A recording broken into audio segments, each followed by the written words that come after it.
Magandang araw po sa ating lahat. Ako po ay magpapaliwanag sa inyo tungkol po sa pasma, no?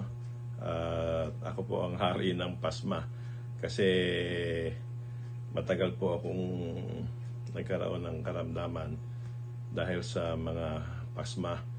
So kung tatanungin natin yung mga matatanda nung araw, ay talagang pinahalagahan po nila, no, yung pagkakaroon ng karamdaman dahil sa pasma.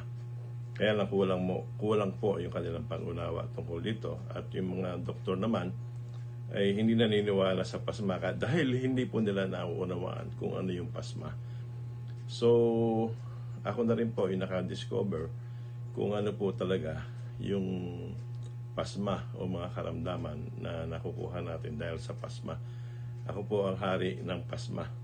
So, ipaliliwanag ko po sa inyo sa aking mga karanasan at pagkakaunawa kung ano po talaga yung pasma. Ang pasma po ay kung mas pinakamadaling pagkaunawa po dito ay irambo lamang po natin yung pasma. At sa English po, ito ay spasm. So, ang spasm ay paninigas po ng mga kalamnan o ating mga muscle.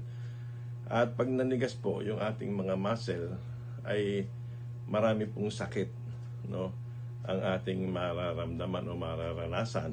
Depende po kung saan lugar sa ating katawan nagkaroon ng paninigas ng mga muscle o spasm.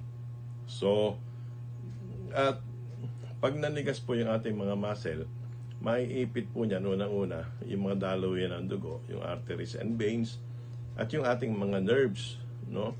Sa Tagalog, natawag natin yan, lahat ay ugat, no?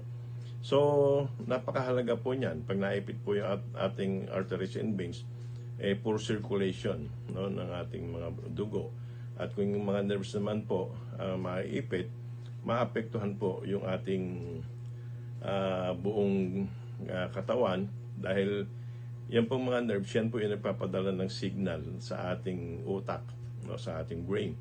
And everything is controlled by the brain, no, para po sa ating kalusugan.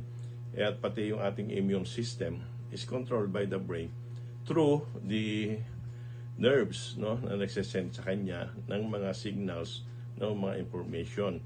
So, mga darating pong panahon ay ito po ay lalawakan pa natin ang pangunawa.